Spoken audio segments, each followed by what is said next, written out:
Bonjour Pierre. Bonjour. Donc, nous sommes aujourd'hui le 4 avril 2013 et nous sommes à Paris. Et donc nous sommes avec Pierre Carreau qui se présente toujours, alors c'est assez interpellant, comme retraité professionnel, chercheur autodidacte et artisan. Et donc ce dont on va parler aujourd'hui, c'est d'une part de cette envie que tu as de réfléchir et de mettre en pratique, on va dire, une vie à la retraite, et toutes les questions que ça peut poser. Mais pour comprendre un peu cette envie de recommencer, de continuer à apprendre, ça serait très très interpellant en fait de voir d'où te sont venues en fait ces envies qui étaient déjà là tout au long de ta vie en fait. Tu as commencé comme employé, puis petit à petit tu as envie de créer ta propre entreprise, donc tu es devenu après directeur. Puis pendant tout ce cheminement-là, tu t'es pas uniquement limité à ta vie professionnelle, mais tu as été actif dans le domaine associatif. Donc il y avait toujours cette envie chez toi d'une part de changement, d'apprendre, de continuer à ouvrir des horizons, et en même temps ne pas uniquement le faire pour soi-même, mais de le partager avec d'autres. Alors si tu pouvais nous dire un peu, voilà, comment ça s'est, peut-être déjà dans ton enfance, comment ça a commencé, comment ça s'est développé, nous serions très très très curieux de l'entendre et puis de voir comment ça t'a mené à ta réflexion donc actuelle, qui est plus particulièrement donc, une réflexion sur l'élaboration du projet de retraite et la maîtrise en fait du vieillissement dans les sociétés actuelles. Voilà. Oui, écoute, le fait de mener cette vie-là vient forcément de mon enfance. J'ai eu des parents adorables qui nous ont élevés 6 enfants avec beaucoup d'amour. Et j'ai bénéficié à l'époque de ce qui étaient les mouvements populaires, scoutisme, patronage et autres mouvements qui entraînaient donc les jeunes. J'ai fait une formation technique. Je suis rentré donc dans une entreprise à la production. Au bout de quelques années, c'était le régime normal. Quand on voulait être dans un bureau d'études ou bureau de dessin, il fallait avoir connu l'atelier avant. C'était du moins le principe que nous incluaient nos anciens professeurs. Donc j'ai fait la production, je suis allé dans un bureau d'études. Après, j'ai connu la direction d'entreprise commerciale. J'ai connu l'éducation nationale pendant quelques années. Et puis un jour, il m'est venu l'idée de dire « Tiens, je serais bien patron de ma petite boîte pour voir ce que ça donnait. » Je cherchais une petite entreprise, une entreprise de trottoir que j'appelais, de façon à ce que les gens rentrent, sortent, qu'il y ait du mouvement. Je ne voulais pas être dans une zone artisanale ou une zone industrielle et puis voir des gros camions seulement. Voilà comment je suis arrivé. Alors pourquoi j'ai changé? Je me suis rendu compte, j'ai eu la chance, je crois, de comprendre que tout allait changer rapidement autour de nous. Je me suis dit, si tu restes dessinateur dans ton bureau d'études, d'ici quelques années, tu vas être dessinateur, puis ça s'arrêtera là, et puis tu finiras ta carrière là. Donc inconsciemment, je crois que j'ai décidé dans ma tête, tous les 5-6 ans, de remettre en cause mon employeur et ma profession. Et ça, je suis très heureux de l'avoir fait inconsciemment, mais de l'avoir mené comme ça, parce que c'est maintenant la position des jeunes. Ils ne peuvent plus, même quand ils rentrent. Moi, je me rappelle, mon papa me disait rentre à la SNCF, au chantier, comme ça tu seras tranquille, tu seras un grand chef, toute ta carrière. J'ai pas fait ça, et je suis heureux de dire aux jeunes maintenant, surtout n'hésitez pas. Apprenez une profession, mais surtout envisagez tout de suite de dire, dans 4-5 ans, qu'est-ce que je pourrais faire d'autre? Parce que d'abord, de plus en plus, la profession évolue, et en plus, les environnements évoluent aussi. Donc tout ça fait qu'on ne peut plus être professionnel dans une profession et dans une entreprise aujourd'hui. Ça m'a fait... je l'ai compris inconsciemment, mais ça m'a rendu service toute ma vie. Est-ce que tu avais des modèles? Est-ce qu'il y avait des gens dans ton entourage qui avaient fait ça? Non, pas du tout. À chaque fois que je changeais d'entreprise, d'ailleurs, mon épouse me disait « Ah bon ?» Alors forcément, ça posait problème parce que à cette époque-là, j'étais instable, je ne savais pas ce que je voulais. J'ai laissé dire, j'ai continué, et puis finalement, il y a une chose quand même que je retiens de ça, c'est que je n'aurais jamais pu faire quelque chose qui ne me plaisait pas. Donc j'ai toujours choisi un petit peu par défi. Par exemple, j'ai travaillé de nombreuses années pour Manpower. Pourquoi je suis rentré chez Manpower? Tout simplement parce que c'était l'époque où on parlait des marchands d'hommes. Tout le monde disait c'est dégueulasse, etc., etc. Je dis mais qu'est-ce que vous connaissez? Ah oui, de l'exploitation. Je pose ma candidature.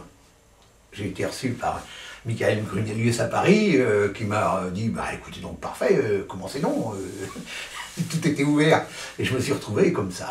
Alors donc il y a des fois où je me suis dit il faut que je change dans 2 ans. Alors je disais à mon patron bah écoutez je vais peut-être arrêter l'année prochaine ou dans 2 ans je vais chercher autre chose. Ah mais non Pierre si vous voulez aller ailleurs, vous n'avez qu'à le dire. Non c'était pas ça. Et donc voilà comment grosso modo c'est construit parce que c'est une construction mon parcours de vie. J'en suis pas entièrement responsable. Mais dis-moi donc tu as pointé un tout petit peu en disant que c'était pas forcément évident pour ton entourage toujours, hein, ces choix. Alors comment est-ce que tu as géré ça? Comment est-ce que tu as partagé avec les autres ou fait accepter aux autres? Bah écoute, ma femme m'a fait confiance et puis le plus difficile ça n'a pas été mes parents, ça a été les beaux-parents qui se sont dit oh là là notre fille à qui on l'a confiée, forcément. Alors donc et puis en plus on commence à avoir des enfants, on a eu 3 grandes filles, enfin 3 petites filles du moins qui sont devenues grandes. Donc de temps en temps, mais comme à chaque fois c'était un plus, puisque quand je gagnais, par exemple à l'époque on gagnait 1000 francs du mois, quand je me prétendais à un autre poste, je demandais 1100 francs forcément, donc ça faisait un petit plus, alors là hop ça réjouissait, puis on repartait, mais c'était l'époque heureuse où on pouvait le faire. Peut-être qu'on ne peut pas le faire aussi bien aujourd'hui, ça je le conçois parfaitement. N'empêche que je demande toujours aux jeunes de ne pas se bloquer dans une profession. Même si c'est plus difficile, même s'il peut y avoir des creux, même si... Il faut toujours avoir un œil sur la formation qu'on peut envisager. Alors, la chose qui est interpellante, tu vois, donc, parce que bon, ça quand même se demande donc, au point de vue personnel, hein, il faut se former, il faut se remettre en question, et puis il y a autour, hein, donc il y a quand même il y a une négociation avec la famille, la belle famille, etc. Et malgré tout ça, tu as quand même trouvé du temps à ne pas uniquement t'investir, on va dire, dans le monde professionnel, mais aussi, déjà à l'époque, dans le monde associatif. Alors, est-ce que tu peux nous parler un peu? Oui, parce que, si tu veux, c'est, comme on dit, je suis tombé dans le chaudron, quoi. Les mouvements de jeunesse dans le temps, je les ai continués. Quand j'ai commencé mon premier emploi, je me suis aperçu qu'il y avait des clochards dans la ville de Nantes. Je me suis inscrit dans un foyer où on logeait pour la nuit les clochards. J'ai fait plusieurs années avec SOS Amitié à Nantes aussi. Je me suis occupé pendant de nombreuses années des gens du voyage. Tout ça, je suis jamais resté plus de 5-6 ans, parce que là aussi je me disais, tu prends des habitudes. Donc j'ai quitté les clochards pour prendre les gens du voyage. Les gens du voyage, après j'ai fait, je ne me rappelle plus dans quel ordre, mais enfin peu importe. Mais j'ai toujours eu à côté, alors ça c'est aussi essentiel, et c'est d'autant plus essentiel aujourd'hui que la vie est difficile, que la profession, ça n'est pas toute la vie. Il y a d'abord la profession, il y a d'abord la famille, ensuite, et puis il y a ensuite ce qu'on appelle les hobbies, mais c'est les dérivatifs, moi j'appelle ça. Le moment où tu te dis, je suis plus à mon boulot, je fais quelque chose qui me plaît, voilà. Et ça, c'est absolument nécessaire. C'est-à-dire qu'en fait, on doit mener les 3 vies. La vie familiale d'abord, la carrière professionnelle, et une carrière d'occupation où on rencontre d'autres gens que les gens de son bureau. Est-ce que tu as eu l'impression aussi que, donc d'une part tu parles du fait que c'est un peu, on va dire, des vies un peu séparées, ce qui est logique, mais en même temps est-ce que tu trouves qu'elles se sont nourries aussi mutuellement par rapport à la manière dont tu as pu percevoir? C'est-à-dire est-ce que ton expérience par exemple associative doit être confrontée à des gens que tu n'aurais pas rencontrés dans ton travail? Est-ce que ça t'a permis, par exemple, de regarder autrement le monde de travail? Ou inversement, le fait d'être au travail, dans le monde associatif, de voir des choses que peut-être des gens qui sont uniquement dans l'associatif n'auraient pas vues? C'est absolument, pas une mixité, mais comment on appellerait ça, un mélange des deux, quoi, un métissage. Entre la profession et les occupations autour. Ça, c'est très riche. Très riche parce que c'est là où on se rend compte, par exemple, quand je m'occupais des clochards de Nantes, les gens qui étaient dans la rue, quand moi je gagnais ma croûte, je voyais ces gens-là qui n'avaient rien, sauf le litre de rouge qu'ils avaient, parce que c'est bien souvent comme ça que ça se terminait. ça t'aide quand même à réfléchir, à comprendre que des fois, des coups durs, hein, parce que là, je discutais beaucoup avec eux. Il y en a qui m'ont raconté leurs histoires, mais toutes les histoires de gens qui sont un peu exclus comme ça, c'est toujours des drames que on se dit, mais comment ça a pu arriver, hein? Donc ça te laisse les pieds sur terre quand même, hein. Tu es obligé de... Je crois que tu comprends mieux la vie. Je crois que tu m'as fait une remarque aussi une fois dans une discussion qu'on avait eue, hein, où tu me disais que souvent les gens qui essayent de voir ce qui ne va pas, essayent de le voir ailleurs. Bien sûr. Et ne veulent pas tellement regarder en fait au bas de leur immeuble finalement. Et donc, alors, peut-être est-ce parce que les gens, tant que c'est ailleurs, ça nous touche moins, ça nous fait moins réfléchir, comme tu dis. On n'est pas connu. C'est ça. Dès l'instant où on n'est pas connu, on peut aller faire le bazar, aller boire son litre de rouge quelque part, dès l'instant où on n'est pas connu. Quand on est connu, on hésite, on reste chez soi, on ferme sa porte. Donc le fait d'être dans un quartier où tu sais qu'on va te repérer, où tu restes chez toi, ou tu t'en vas dans un autre quartier, tu vas plus loin, quoi. Ou tu quittes la ville. Parce que bien souvent, les gens qui étaient clochards à Nantes n'étaient pas beaucoup de Nantais, c'était surtout des gens qui venaient de l'extérieur, dans d'autres villes et qui ne voulaient plus entendre parler de rien. Ça, Là, par contre, tu vois, je viens d'écrire, il n'y a pas longtemps, je viens faire un article en disant ce que je cherche aujourd'hui, c'est que mes petits-enfants ne se posent pas les mêmes questions que moi. C'est-à-dire qu'on aura changé la vie. Or là, je ne vois pas ce changement là-dedans. Je pense que mes petits-enfants aujourd'hui voient des gens qui sont exclus dans les rues, qui sont sans argent, dans la misère. C'est dommage que ça n'ait pas changé, ça. Alors que tant de choses ont changé.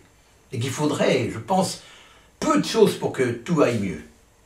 Alors, justement, donc, on dit tu te présentes un peu comme chercheur autodidacte, hein, et donc ces questions-là, je dirais pas commencer, parce que c'est quelque chose qui t'a travaillé déjà pendant toute ta vie, et que toutes tes expériences t'ont enrichi, en fait, pour pouvoir te poser les questions, mais qu'une grande différence, c'est comment tu es arrivé à la retraite.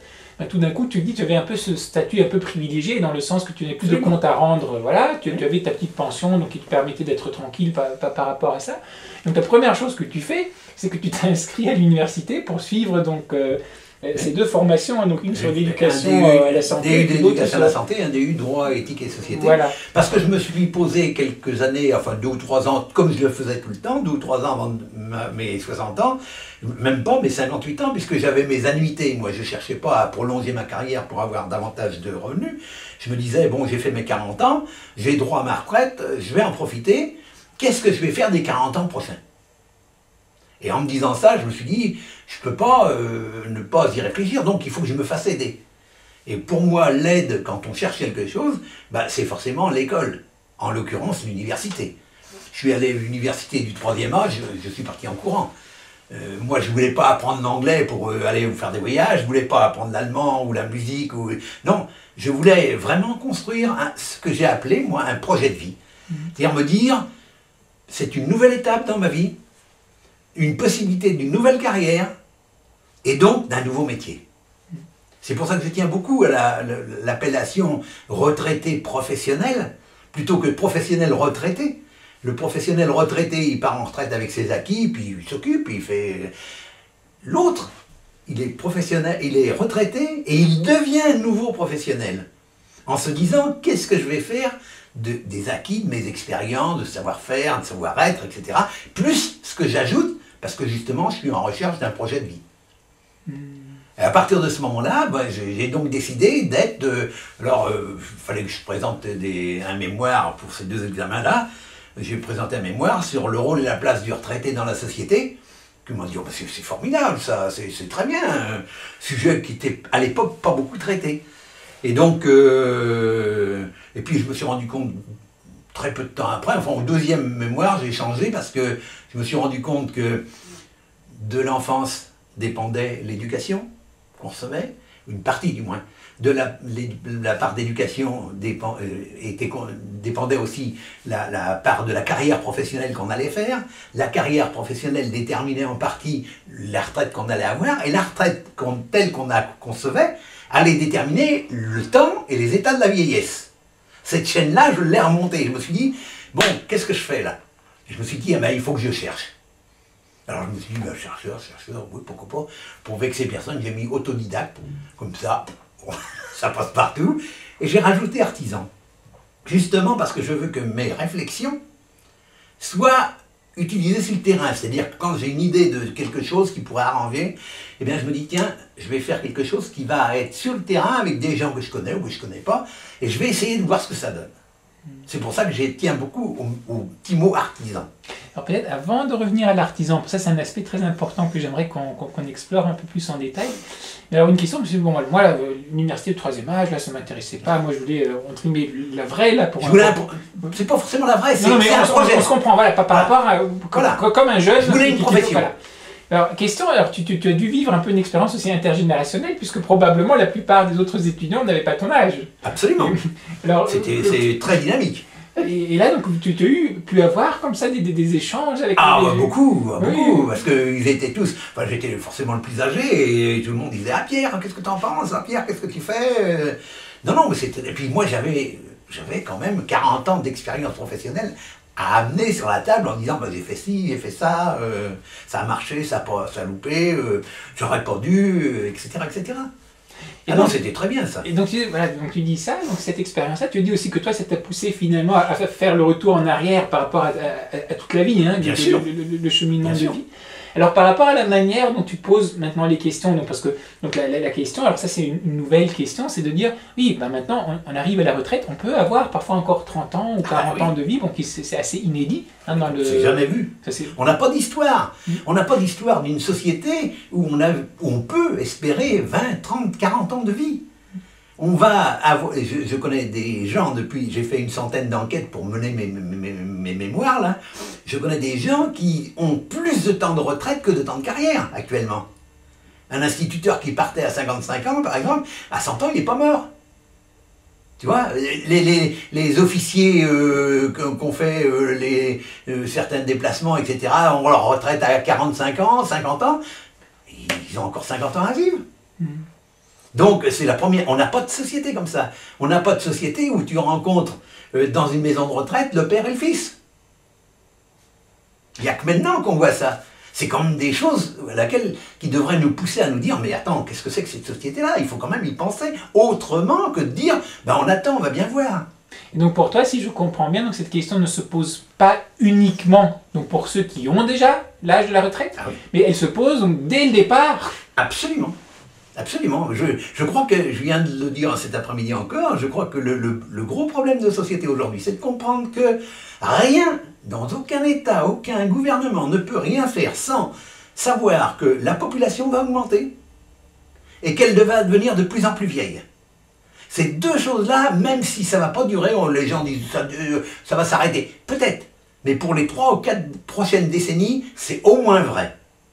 Donc, il n'y a aucune politique ne peut être entreprise maintenant sans penser à ça. Et c'est pour tous les pays. Et des pays d'autant plus, des fois, importants, que l'Afrique, par exemple, c'est 4 fois la population d'ici les 30 ou 40 ans qui vont venir. 4 fois la population. La Chine et l'Inde, c'est dans des proportions moindres, mais tout ça, ça va évoluer. Donc, rien ne peut être fait maintenant sans prendre ça en compte. Et donc, ce que je disais cet après-midi, la difficulté aujourd'hui, c'est de comprendre qu'il faut apprendre à vieillir longtemps. C'est pas apprendre à vieillir. On disait, il y a 2 ans encore, je disais apprendre à vieillir. J'ai rajouté longtemps. Parce que 20-30 ans, c'est quand même long. Et quand on commence une retraite en disant je vais promener le chien, je vais repeindre la maison, etc., on arrive à 70 ans, hein, on l'a fait 10 ans. Et puis, on n'a pas, les copains ils commencent à disparaître, on n'a pas les mêmes habitudes, et puis on n'a pas de projet de vie finalement, sauf de regarder la télévision, ou d'aller au match de football, ou d'aller, ce qui n'est pas, moi je n'ai rien contre, mais je dis que, pareil comme l'exemple de ma carrière, il faut avoir la carrière professionnelle et autre chose. Et moi, je poursuis mon travail de recherche et d'artisanat ici sur les questions de retraite et de maîtrise du vieillissement, mais à côté, j'ai mon jardin, j'ai mes ânes, j'ai mes promenades, etc., etc. Alors, ça c'est pour moi, hein, parce qu'on avait une discussion un peu là-dessus. Tu dis c'est à côté, mais d'après ce que tu me disais, ton âne aussi joue un rôle important par rapport à la... Absolument, bien sûr. Tu peux nous raconter un peu ça, parce que ça m'avait beaucoup interpellé quand tu disais, donc, tu fais venir les gens aussi qui peuvent venir. Bah parce que, alors donc, si tu veux, le côté artisan, c'est-à-dire la concrétisation de mes réflexions, je l'ai faite dans ma maison. C'est-à-dire que notre maison est une maison ouverte. Les gens peuvent téléphoner ou venir, et si je suis là, il n'y a pas de problème. Et puis discuter. Parce que ce qui manque beaucoup dans ce monde aujourd'hui, c'est au moment où tu as quelque chose sur le cœur, d'aller trouver quelqu'un qui est complètement neutre, qui ne va pas te dire « Ah ben oui, mais si vous aviez fait ça, il ne va pas apporter de jugement, rien du tout. Vous voulez un café, un thé, un bout de gâteau tiens, ben écoutez, non, on va aller faire un petit tour avec les ânes. » Bon, chacun prend son âne, j'ai un âne et une ânesse. On va faire un petit tour dans le pays, les ânes connaissent parfaitement, parce que je les sors tous les jours, le pays nous emmène là où ils ont décidé ce jour-là, on rentre, la personne, elle a eu l'occasion de reprendre un petit peu de souffle, se dire, je suis quand même pas tout seul, j'ai pu parler un peu, des fois il y en a qui viennent, passent 2 heures sans rien dire, mais je suis là. Et c'est ce qui manque dans cette société. C'est le curé, avant, on ne faisait pas de bêtises, mais on allait quand même à confession, parce que, bon, ça passait un moment, on parlait, personne ne savait, ou à peu près, donc, bon voilà, mais ça manque. Les petits cafés de bourg, ça manque. C'est pour ça que j'ai appelé ma maison le Café des Âges, poussé un peu par Paulette Bianchard à l'époque, donc un lieu où on vient, quand on en a envie, on prend un pot, on mange une petite croûte, et puis c'est tout. Puis je demande rien, et puis les gens viennent ou ne reviennent pas, c'est pas grave. Mais au moment où il y a quelque chose qui se passe, ça doit être terrible de ne pas pouvoir en parler, à la limite, pour qu'il y ait une colère, dire c'est dégueulasse, et c'est ça, parce que ça fait un poids. Si 3 semaines après, rien n'est fait, ça fait un deuxième poids. Et puis à la fin, les gens ils n'ont plus de force de résister. Et ça, c'est quelque chose que tu as constaté déjà pendant ta carrière professionnelle? Oui. Comment est-ce que c'est cette sensibilité-là? Cette sensibilité-là, je crois qu'elle a commencé quand j'ai pris Manpower. Parce que Manpower, c'était donc effectivement les marchands d'hommes, et c'était là où on voyait tous les gens qui venaient chercher du boulot, qui venaient et qu'on aurait effectivement, je me rends compte maintenant, qu'on aurait pu les exploiter, parce que finalement, ils travaillaient 2 heures, ils travaillaient 1 heure, etc. Ils pensaient, bon... Moi, j'ai toujours... Michael Grenelius, pour moi, était un de mes meilleurs patrons. Il est toujours en vie, malheureusement, il ne va pas bien, mais il est toujours en vie, je lui envoie un petit mot.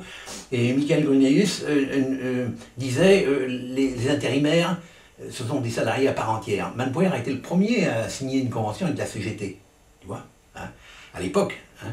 Donc, les intérimaires, moi, je n'en prenais pas plusieurs pour les faire travailler quand ils voulaient, je faisais travailler toujours les mêmes, tous ceux qui voulaient, quoi.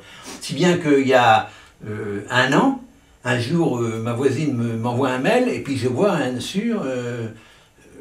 Je me dis, mais attends, je l'appelle, je lui dis, tu connais ce monsieur-là? Elle me dit, oui, pourquoi? Je lui demande lui donc s'il n'est pas yougoslave, des fois. Alors, elle m'appelle, elle me dit, oui, il a été yougoslave. Je l'appelle. 30 ans qu'on ne s'était pas vu. Il avait été intérimaire, il dit, moi j'ai été intérimaire chez Manpower toujours. Tant que tu as été là, j'ai toujours eu du boulot, une mission se terminait, j'en reprenais une autre, etc. etc. C'était ça finalement l'intérim. C'est ça que les gens ont détruit un petit peu en disant, oh, le marchand d'hommes, etc. Il y a encore des sociétés qui travaillent comme ça, mais chez Manpower, c'était vraiment ça qu'on voulait travailler. Et alors ça m'a fait voir qu'il y a des gens quand même qui sont vraiment, qui à l'époque étaient quand même déjà démunis. Hein. Et beaucoup de femmes d'ailleurs, parce que c'était le moment où les femmes prenaient un peu de liberté, parce que c'était un grand moment quand même. Les gens, faut dire qu'à l'époque, les femmes n'avaient pas de carnet de chèques. Les femmes avaient un certain nombre de restrictions, elles étaient soumises au mari, etc., etc. Donc tout d'un coup, il y a eu les divorces qui se sont un petit peu développés, les femmes ont repris de l'autonomie, elles ont pris davantage de boulot. Ça a tout changé. Donc ce lien-là de gens susceptibles ou d'être en difficulté à un moment ou à un autre, on les sent. Au bout moi, je me rappelle, chez Manpower, on disait, avec l'équipe, on disait, oh là là, t'as vu, il a bu un petit coup, là, va falloir pas le lâcher, parce que, voilà. Ou une femme qui venait avec les yeux rouges, on disait, oh là là, alors on lui essayait de trouver une mission où elle est... bon, voilà. Et c'est ça qui t'a donné cette Ça sensation. m'a aidé, ça m'a pas donné, mais ça a participé. Et par rapport, donc, parce que ce qui est intéressant dans ce que tu dis, toi, on pourrait dire oui, donc il faut les aider à trouver du travail, quelque chose comme ça. Pas les aider, Mais non, non, mais c'est ça. Mais toi, c'est ça que je trouve intéressant. Toi, tu dis, il faut qu'il y ait cet espace où il puisse y avoir en fait un espace finalement d'écoute, oui. Donc de partage, qui doit même pas forcément passer par maintenant du dialogue ou quoi que ce soit, mais le fait qu'on puisse venir, qu'on puisse vider son sac. Au moment où on en a envie. Voilà. Au moment. Et ça, comment est-ce que ça t'est venu? Parce que souvent, les gens sont plus tout de suite dans l'action. Ah, les pauvres, alors il faudrait faire tel programme pour leur assurer un boulot ou quoi que ce soit. Et toi, c'est un peu pas typique, on va dire, du point de vue général, qui est plutôt... J'aime pas le mot, parce qu'il est un peu connoté, mais au lieu d'être dans le proactif, etc., c'est plutôt un peu passif. Je dis, oh, allez, on va déjà s'asseoir, on prend un petit thé, on prend un petit gâteau. Oui, parce que moi, j'ai jamais cru qu'on pouvait aider les gens. Moi, mon principe, c'est de dire, par exemple, je disais encore cet après-midi, là, j'ai jamais voulu aller en Afrique. Quand je suis rentré en retraite, un certain nombre d'organismes m'ont dit, tiens Pierre, viens non, tu vas faire des missions, etc., etc. Je dis non. Je dis, moi, je veux bien que les Africains viennent voir ce que je fais. Si ça est quelque chose qui leur plaît, ils l'emmènent chez eux. Mais moi, je ne veux pas aller leur dire. J'ai autant à apprendre qu'eux. Ils ont des choses à m'apprendre, autant que moi, peut-être plus même que moi, je peux leur apporter. Donc, je ne veux pas les aider. Mais par contre, je veux bien les recevoir pour qu'on discute de ce qu'ils pourraient éventuellement copier ici, ou refaire, ou reproduire à partir d'ici. Et ça marche très bien. Je disais, au moins... Je dois bien avoir, depuis les 15 ans où je m'occupe plus particulièrement de ce domaine-là, une bonne centaine d'Africains qui sont établis en Afrique, dont certains, il y en a un qui a passé un doctorat de sociologie il y a 2 ans, il y en a un qui a créé un centre de formation à Brazzaville, enfin, des gens, et il y en a 2 qui sont en formation de médecin en Chine actuellement, des gens qui vont retourner au pays. Parce que l'Afrique ne pourrait être faite que par les Africains. C'est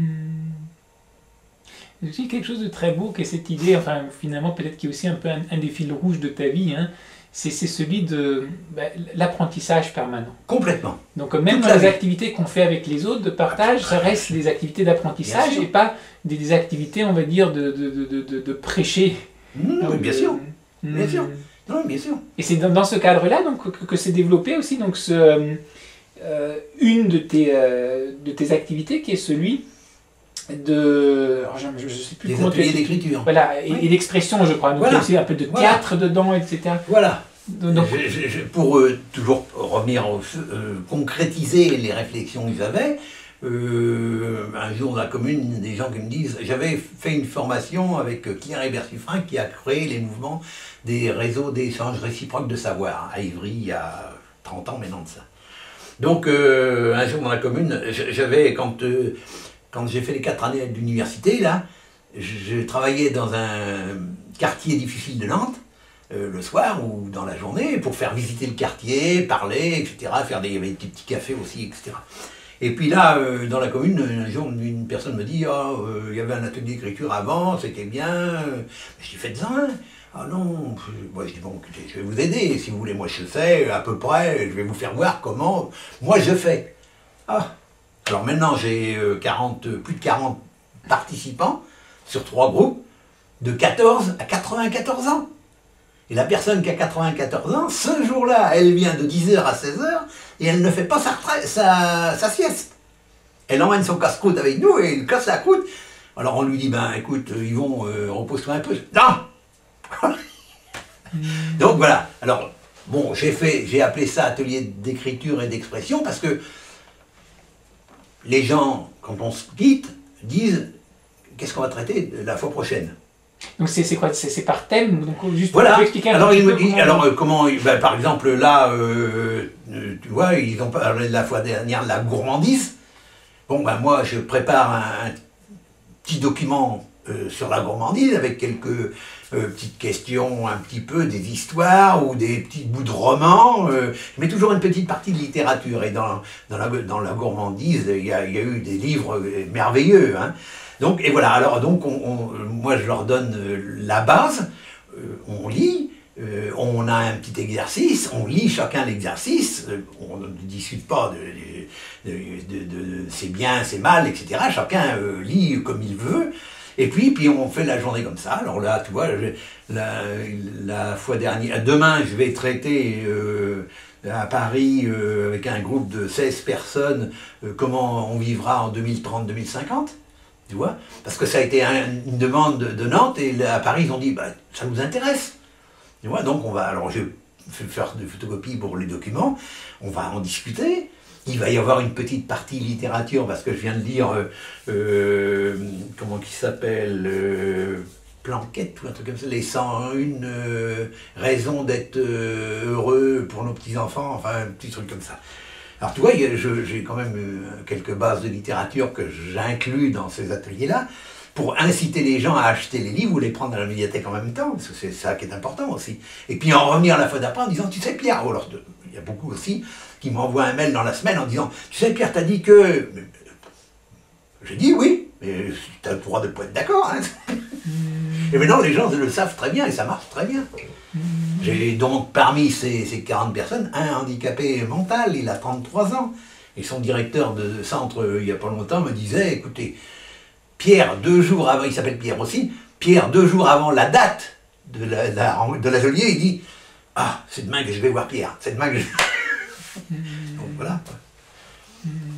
Alors là aussi, les gens viennent pour s'exprimer, parler de choses qui... L'autre jour, on m'a dit, je ne pourrais pas dire ça avec mon mari. Alors que là, il n'y a pas de jugement, il n'y a rien du tout. Et donc c'est ça qui a mené aussi à l'idée de faire du théâtre aussi un peu, donc tu disais... Le théâtre, c'est parce que j'avais suivi un stage quand j'étais jeune cadre dynamique avec Augusto Boal, qui malheureusement nous a quittés il y a 2 ans maintenant, oui.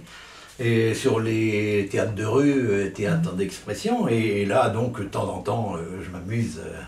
à faire à en parler parce que je trouve que c'est là aussi quand on a un problème c'est une façon de l'exprimer. On a envie on a les nerfs un peu à bout, on est excité, une personne comme ça, je viens, on va dans la rue, on marche 10 pas, on s'engueule sur le trottoir, il y a 10 personnes qui regardent, qu'est-ce qui se fait? Et tout d'un coup, le fait de s'engueuler, parce qu'on sait qu'on joue nous deux. Lui, il avait envie de le faire, moi je sais que je joue, et tout d'un coup, on sait qu'on joue tous les deux. Mais en jouant tous les deux, tout d'un coup, il s'aperçoit qu'il y a des gens qui regardent, et il mord dedans, et puis ça fait une petite scénette de 3-4 minutes, et puis après on rit bien, on se tombe dans les bras, puis on s'en va. Et c'est ça qui manque, c'est finalement des choses... Ce qui est regrettable, c'est qu'on dit, oui mais ça va coûter combien? À partir de ce moment-là, on ne peut plus rien. Parce que tu te dis, si à partir de... Bon, tandis que là, ça ne coûte rien. Simplement, le courage d'aller sur un trottoir et puis de s'engueuler. Quelle merveille! Alors ça m'arrive quand même pas souvent, hein, mais enfin, je viens de le faire cet après-midi, là, bon, ça a été amusant, quoi.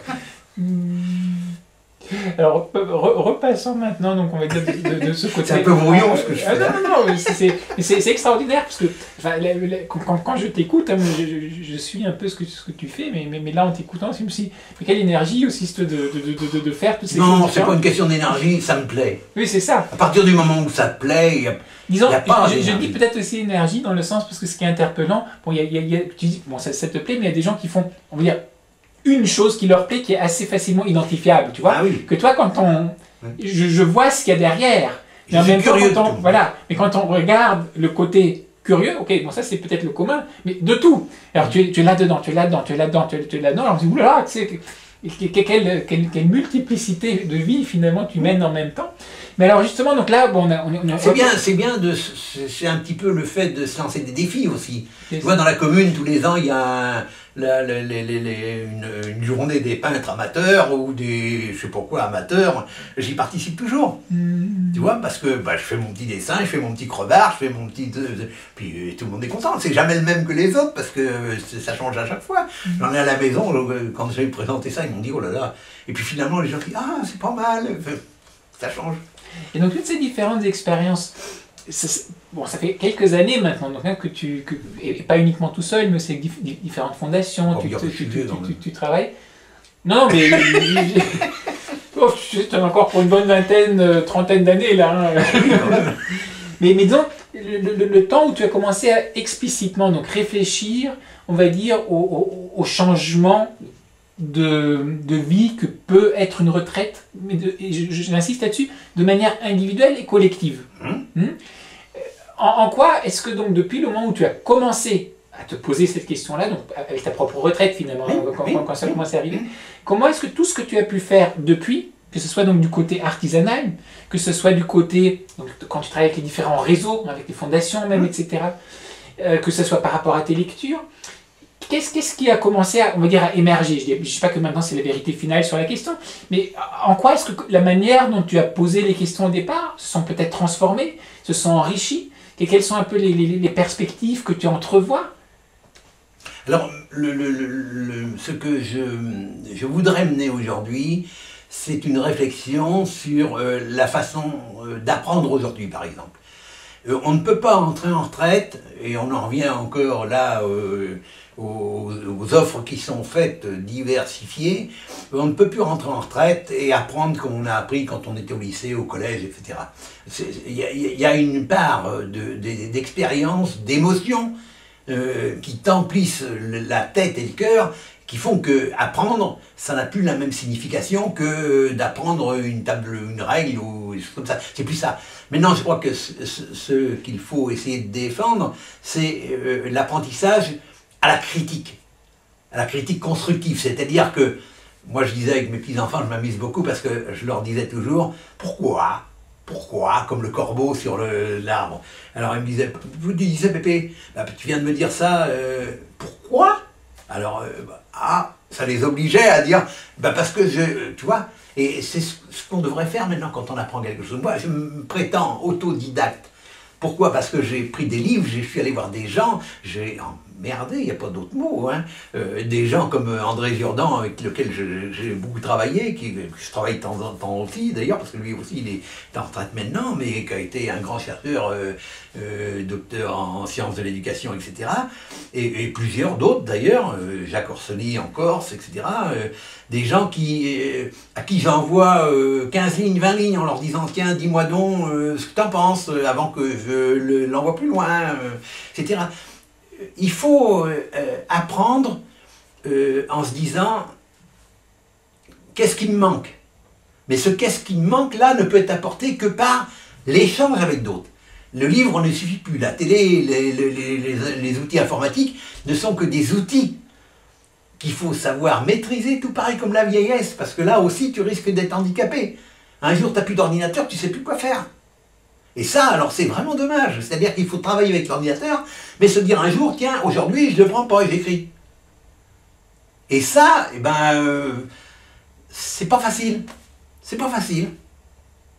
Et on apprend pourtant beaucoup. Moi c'est mon sentiment, mais non, mais j'ai aucune prétention à dire comment apprendre aujourd'hui. Sauf que je sais que de diversifier les lectures, de ne pas forcément essayer d'approfondir quelque chose parce que je veux absolument se connaître ça pour le replacer ailleurs, etc. Non, c'est savoir, je comprends mieux.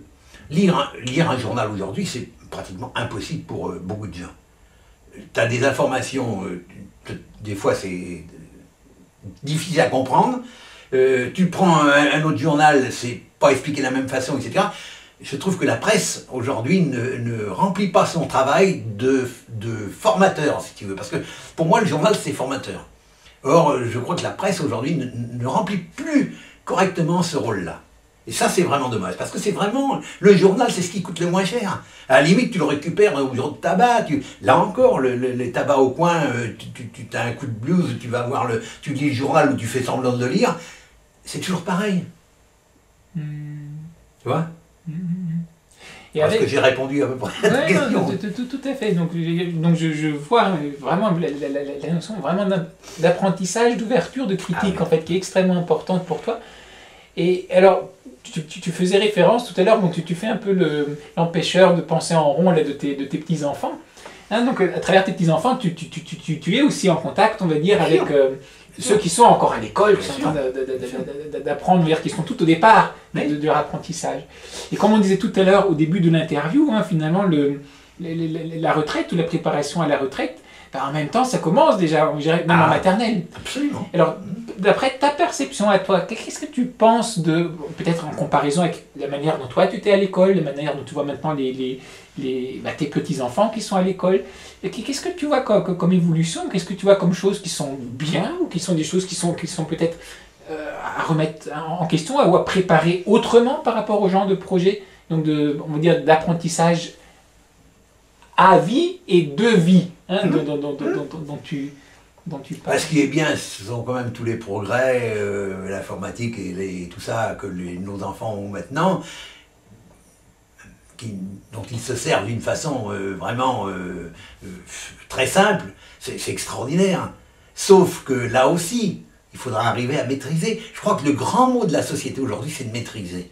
Maîtriser le fait que c'est tellement facile de téléphoner qu'on ne va plus voir le voisin. Je vois mon petit-fils, il est dans sa chambre, il appelle son copain qui est à la maison plus loin. Pourquoi tu ne vas pas le voir? Bah, il est chez lui. Ben justement, il est chez lui, il va le voir. Ah non, il téléphone, voilà. Hein. Ça, c'est... Là, du coup, c'est dommage. Il ne faut pas tomber dans l'extrême où finalement tout est dû, quoi. C'est un peu le système de la vie maintenant. On l'a, on s'en sert, on n'en a plus besoin, on le jette. Non, ça va coûter cher à la société, je pense. Mais autrement, c'est extraordinaire la vie qu'on mène maintenant. Et la vie qu'on va mener dans les 20 ou 30 ans qui viennent, là, c'est extraordinaire quand on voit les progrès qui sont faits partout, c'est merveilleux. On a des raisons de se réjouir, à une condition, c'est qu'on ne fasse pas des ségrégations en disant bah eux ils ont du pognon, ils vont à droite, eux ils n'ont pas de pognon, ils vont là, ceux-là ils n'ont pas de boulot, ils vont là. Moi je cite toujours l'exemple de toute ma vie, donc où quand j'étais jeune, il y avait la tuberculose. On n'allait plus chez les cousins ou cousines ou dans les autres familles où on savait qu'il y avait un risque. Bon, après, il y a eu le chômage. Alors on disait, s'ils se démerdaient mieux, ils trouveraient du boulot. Il n'y a pas une famille qui n'a pas été touchée par le chômage. Après, ça a été le sida, par exemple. Alors, on dit, oh, le sida, ils n'ont pas couché ensemble. Il n'y a pas une famille qui n'a pas eu quelqu'un ou... Tu vois, il y a des périodes comme ça. Et quand la période arrive, tout le monde critique. Alors ça, c'est vraiment... tout le monde a tort de ceux qui sont tombés dedans. Et puis, finalement, ça tu vois, ça rentre dans la société. Maintenant, tu n'entends plus quelqu'un dire s'il se démerdait mieux, il aurait du boulot. Et il n'y en a plus. Tu vois? Le sida, c'est pareil. Bon, ça a été comme ça, ça a été comme ça. Puis il y a d'autres choses encore. Tu vois? Et c'est ça qu'il faut essayer de transmettre aux jeunes aujourd'hui, c'est de ne pas accepter, parce qu'on leur dit c'est comme ça, ah bah oui. Alors ça, c'est terrible. Ça, c'est terrible. Même s'ils n'ont pas de doute, ils doivent quand même avoir un doute. C'est sauf ce que je dis, mais rien n'est acquis parce qu'on le dit, si tu veux. Et dans tes ateliers, est-ce que le fait aussi d'avoir ces... tu disais, ça va de 14 à 94, si je me rappelle bien. Est-ce que donc... le fait aussi d'avoir des expériences de vie d'une part différentes, mais aussi à des générations différentes. Est-ce que ça contribue justement à ce compliment mutuel Ah oui, complètement, oui. Mais moi je suis très heureux de ces ateliers parce que ça représente la société. Moi je n'aurais jamais voulu avoir des ateliers de gens retraités, des ateliers de gens en activité, des gens jeunes, ou des femmes ou des hommes. J'ai laissé faire et finalement ça s'est fait. Il y a 2 tiers de femmes, 1 tiers d'hommes. Il y a 2 tiers, presque la moitié de retraités et la moitié d'actifs. Tu vois, donc de là, la différence d'âge, c'est pareil, c'est un volet très vaste. Il y a plusieurs personnes qui ont entre 70 et 80 ou 85 ans. Non, puis en plus, c'est une façon aussi de dire oui, mais moi j'ai connu autre chose, etc. Et vous avez le temps, donc vous écrivez aussi après. Donc après, sur ce que vous écrivez, donc vous rediscutez un peu sur ce que chacun a... Chacun lit ce qu'il a écrit. Je m'arrange pour faire à peu près une demi-heure, 3/4 d'heure. C'est-à-dire que je donne un petit document qui doit se lire en 10 minutes à peu près. On en discute pour savoir s'il y a des choses à ajouter, comment c'est compris, etc. Et il y a un petit devoir. une question posée. Hein. Par contre, pourquoi vous êtes gourmand, par exemple, parce qu'on n'a pas travaillé. Bon, chacun m'écrit 10 lignes sur pourquoi je suis gourmand. Ou pourquoi je refuse de manger parce que j'ai peur de grossir, etc. Il y a tout est dit. Hein, alors après, chacun lit, et chacun dit, ah bah oui, tiens, j'avais pas pensé à ça, ou j'avais pensé. Et puis après, bon, je donne un complément de ce document-là, pour vraiment ce qu'est exprimé la gourmandise à partir de la littérature, et on reprend un petit exercice à partir de cet exercice-là. Et pour toi, comment est-ce que est-ce que tu t'es posé la question, ou comment est-ce que tu envisages la question? Peut-être c'est pas une bonne question. Mais tu joues quand même un très très grand rôle, on va dire, d'animateur. Hein. Il faut toujours un catalyseur pour que les choses se passent. Oui. Alors comment faire que ce genre de graines-là, que tu disais, il y avait ces amis africains qui viennent te voir, pour certains qui sont inspirés, etc. Donc, j'aime pas beaucoup ces idées qui sont devenues un peu à la mode, les best practices, les meilleures pratiques. Etc. Mais comment est-ce que tu vois la possibilité, donc ton expérience personnelle, ce qui vient en fait de ton caractère, de ta vie, donc qui t'a mené à faire un certain nombre de choses, de quelle manière est-ce que ça pourrait être, ou c'est partageable avec d'autres, pour que d'autres, on va dire, s'approprient et puissent jouer le même genre de rôle, tout en le faisant à leur manière, hein, de manière différente, peut-être avec des gens différents, avec des projets différents. Mais est-ce que tu t'es posé cette question-là, enfin, de comment permettre en fait cette... C'est pas permettre, c'est favoriser. C'est ça, favoriser que ce genre de choses émergent. Bien sûr, parce que je le ressens ça dans leur satisfaction. La preuve, c'est que quand on est prêt à se quitter, on ne dit pas, bon, c'est fini. On dit, qu'est-ce qu'on va faire la fois prochaine? Mais est-ce qu'il y en a par exemple certains d'entre ceux avec lesquels tu travailles qui se sont dit, ben, moi aussi maintenant, donc je fais quelque chose de semblable? Ah ben je le souhaite. Ah ça, tout le monde le sait que j'aimerais bien que quelqu'un prenne sa place. Ah, ben pour l'instant non, mais de temps en temps je les oblige. Je dis tiens, c'est aujourd'hui, moi je laisse courir. Ah non, bien sûr. Demain par exemple, là je suis demandé par une association parce qu'ils ont entendu parler de la façon dont je procédais.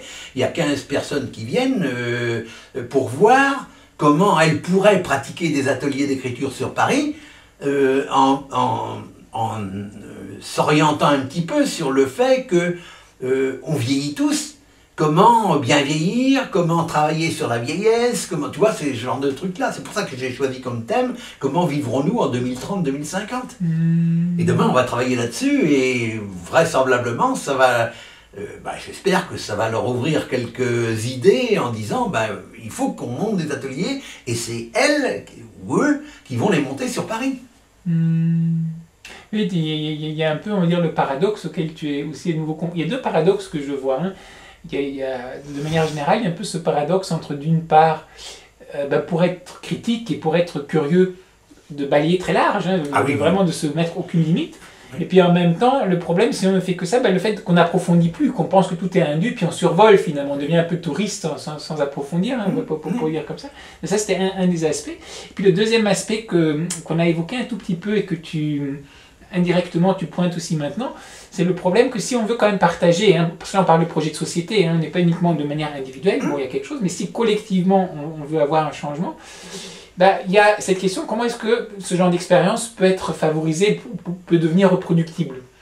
Et là tout de suite commence à venir déjà cette idée, oulala, alors faudrait-il faire des programmes, faudrait-il qu'on mette de l'argent? Et là tu disais justement, dès qu'on met l'argent, finalement ça casse. Alors comment est-ce que tu vas donc, ces deux choses, hein, donc d'abord cette question entre, on va dire d'une part la liberté créatrice qui est extrêmement importante, mais d'autre part donc, les cadres dont on a aussi besoin pour pouvoir les faire, c'est ce que tu disais, hein, toi à la retraite, la première chose que tu as faite, même si c'est après pour les dépasser, c'est que tu as repris des études pendant 4 ans pour te dire, j'ai envie d'avoir des cadres. Pour après pouvoir en faire autre chose. Et donc, ce jeu entre explosion des cadres même, et d'autre part, il faut des cadres pour les faire exploser. Et puis d'autre part, donc, par rapport à la dynamique collective dans laquelle on est en train de s'inscrire, la même chose, donc au niveau, d'une part, on va dire plus intellectuel ou de l'horizon dans lequel on est, mais aussi par rapport au côté concret. Donc, est-ce que maintenant, donc, je sais pas, financement de projets, de formation, etc., ou alors rester complètement, on veut dire, en dehors de ça, rester dans l'alternative? Comment est-ce que tu vois ces questions-là? à partir d'apprendre, si on reprend là, André Jourdan justement disait quand on arrive à nos âges, on a des tiroirs qui sont pleins de choses dont on n'aura plus besoin. Beaucoup de choses professionnelles, par exemple.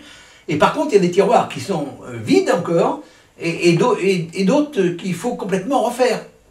Donc, il faut chercher dans l'envie de chaque personne, le besoin de se donner un peu de volonté, un peu de mal, pour orienter sa recherche, son envie de découvrir quelque chose de nouveau. Des exemples, je ne peux pas trop t'en citer, il ne me vient pas à l'esprit là immédiatement, mais je suis sûr qu'il y a des gens qui ont découvert dans les ateliers d'écriture des livres à lire, des questions à approfondir. Quand on a parlé des religions, par exemple, il y a des gens, ça fait ça au moins, c'était bien avant Noël, on a parlé des religions, parce qu'au moment où il y a eu ce problème avec l'Amérique, là où on ne savait pas trop quelle allait être la religion du nouveau président, les gens disent on parlera de religion, non, on va parler de religion, mais il y a des gens qui continuent, parce que là, il y a 15 jours à l'atelier, il y en a un qui m'a donné toute une feuille en me disant tiens Pierre, tu ne peux pas relire? Je dis non, on va relire ensemble. Je dis moi je ne veux pas emmener ça à la maison pour lire, je dis si tu veux qu'on le lise, on le lit tout de suite, devant tout le monde, et puis c'est tout, on revient sur un sujet traité, mais c'est pas entre nous deux. Tu vois? Ce qui fait que ça a remis les autres dedans et on a reparlé religion en disant bah oui, tiens, on n'avait pas pensé à ça. Ah bah où t'as trouvé ça? Tu vois? Finalement, le savoir, l'amour et tout ça, plus tu le partages, plus t'en as.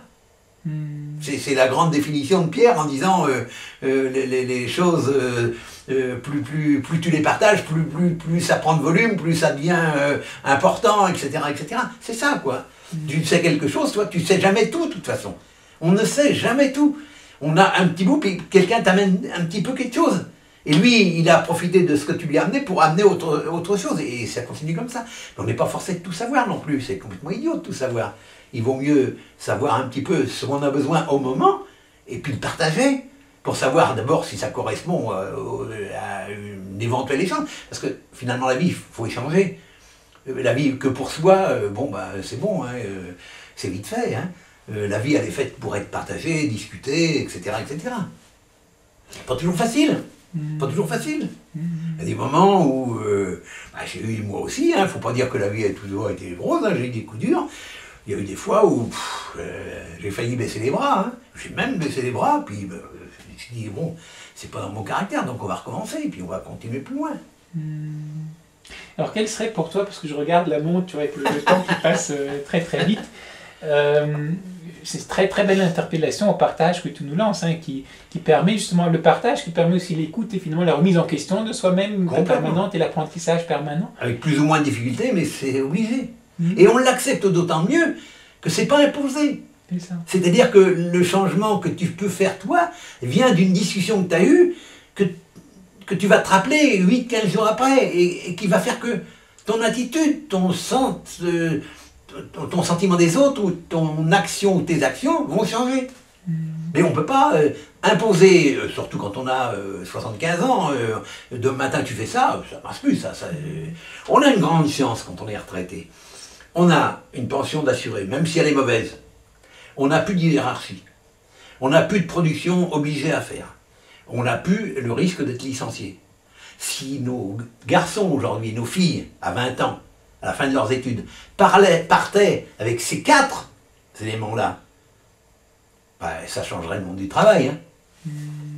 Or, les retraités aujourd'hui comme moi, on a eu la chance d'avoir construit notre carrière dans une période qui était extrêmement favorable, qui ne sera peut-être pas maintenant elle sera différente.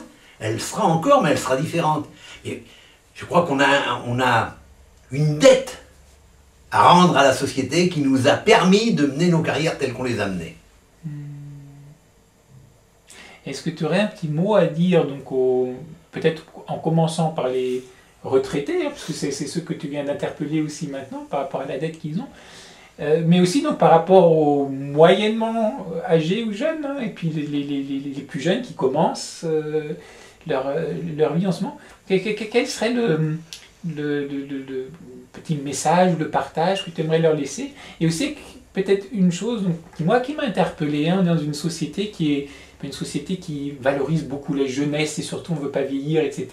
Et toi, au contraire, en fait, non seulement tu dis apprendre à vieillir, mais en plus apprendre à vieillir longtemps. Comme si déjà dès le jour où on est, finalement, on commence déjà à vieillir, mais qui n'est pas du tout quelque chose qui est vécu comme négatif, mais au contraire, c'est une beauté de pouvoir se déployer petit à petit. Alors voilà, est-ce que, donc par rapport à cette idée de jeunesse et de vieillesse, c'est vieillir longtemps, et alors quel serait le partage que tu aimerais comme ça pour clore un peu, ouvrir cette interview qui est passée trop vite? Il n'y en a qu'un partage que je crois être, je crois que c'est le seul, c'est d'inviter les jeunes à aimer la profession qu'ils vont avoir à exercer. Elle peut ne pas être agréable au début, mais il faut toujours être chez sa garde en disant « je croyais que ça me plaisait, ça me plaît pas trop, donc je regarde ailleurs », mais je regarde ailleurs en réfléchissant, c'est-à-dire je jette pas tout et puis non, je me sers de mon expérience, je la prolonge ailleurs, mais dans une autre direction.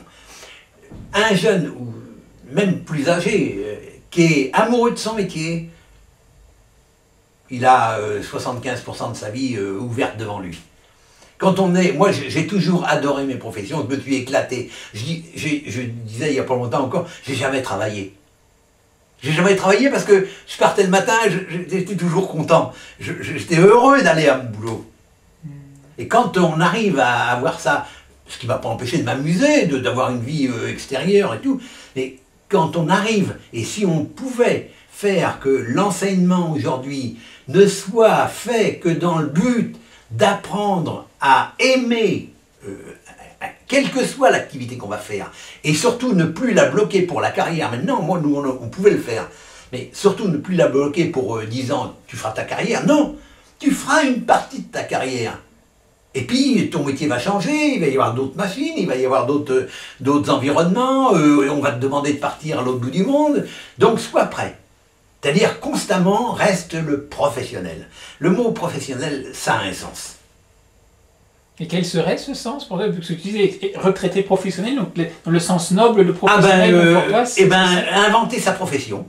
Moi, quand on est retraité, on a la liberté, je te dis, avec tes 4 éléments que je t'ai donnés là, on a la liberté d'inventer notre profession. Moi, j'ai inventé la mienne, je suis chercheur autodidacte, mais il y en a un tas de professions, j'en ai discuté il n'y a pas longtemps avec un groupe, il y a un tas de professions qui sont à inventer. Des professions, on voit de temps en temps le journal, il n'y a pas longtemps, il y a un jeune de 17 ans qui a trouvé un système informatique là, qui a été racheté par une grosse... Mais c'est merveilleux ça. Mais n'importe qui est capable d'inventer aujourd'hui. Sauf qu'il faut l'inventer en se disant, non pas je vais gagner de l'argent, mais je suis heureux. Après l'argent vient. Moi j'avais un vieux, quand j'ai commencé à travailler chez un artisan pendant les vacances, et il me disait, petit gars, si tu cherches du boulot, si tu cherches de l'argent, c'est pas sûr que tu en trouves. Mais si tu cherches du boulot, tu auras toujours du pognon. C'était un vieux compagnon, c'était les compagnons qu'on trouvait quand on était au Manivelle à l'époque, quand on commençait notre carrière. Aimer sa profession, je crois, c'est ce qu'il peut y avoir de mieux pour être bien dans sa peau. Parce que ça permet là justement d'être bien en ménage, d'être bien, de pouvoir élever sa famille correctement, de pouvoir vivre avec des amis, etc., etc. Le travail, c'est quand même quelque chose d'important. Le travail, c'est quand même la dignité, on dira tout ce qu'on voudra. Moi, j'ai toujours aimé travailler parce que j'ai choisi. C'est ce qu'il faut aujourd'hui. Il faut que les gens arrivent à apprendre, à choisir, à apprendre, comprendre et entreprendre leur métier. À partir de là, la vie s'ouvre devant toi. Merci beaucoup Pierre pour ce bel entretien. Je t'en prie. Cette invitation. Ça m'a fait plaisir. À l'ouverture permanente. Ah bah oui, complètement. Merci beaucoup. De rien.